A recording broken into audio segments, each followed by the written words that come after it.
Welcome to cube TV. నేను హిమ. హైదరాబాద్ నగరాన్ని అంతర్జాతీయ స్థాయిలో అభివృద్ధి చేసేందుకు గాను రేవంత్ రెడ్డి సర్కార్ మాస్టర్ ప్లాన్ సిద్ధం చేసింది. ప్రపంచ ప్రధాన నగరాలతో పోటీ పడుతున్న హైదరాబాద్ను అత్యున్నతంగా అభివృద్ధి చేయాలనే ప్రణాళికతో ప్రభుత్వం ముందుకు వెళ్తోంది.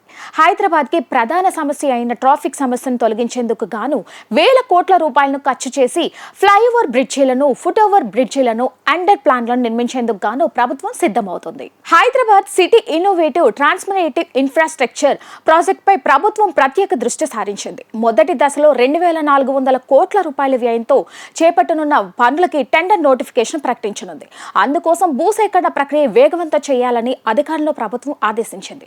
ఇటీవల జరిగిన స్టాండింగ్ కమిటీ సమావేశంలో ఈ ప్రాజెక్టుకి సంబంధించిన భూసేకరణ ఇప్పటికే మొదలుపెట్టినట్లు తెలియజేశారు. కేబీఆర్ పార్క్ చుట్టూ మియాపూర్, గచ్చిబౌలి తదితర ప్రాంతాల్లో వంతెనలు ఏర్పాటు చేస్తున్నారు. 30 నుంచి 60 కిలోమీటర్ల మేరకు రహదారులను విస్తరించేందుకు పనులు ప్రారంభించబోతున్నారు.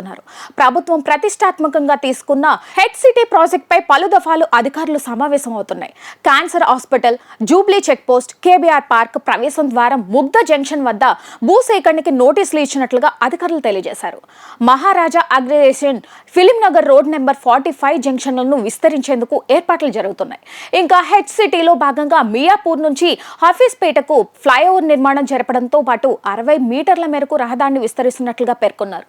జూబ్లీ హిల్స్ రోడ్ నెంబర్ 82 నుంచి ఫిలిం నగర్ మీదుగా ఏబిఎన్ వరకు 24 కిలోమీటర్ల రహదారిని విస్తరించేందుకు 134 ఆస్తులను సేకరిస్తున్నారు. గచ్చిబౌలిలోని ఐఐటి జంక్షన్ వద్ద మల్టీ లెవెల్ వంతెన నిర్మాణం కోసం ప్రణాళికలు సిద్ధం చేస్తున్నారు.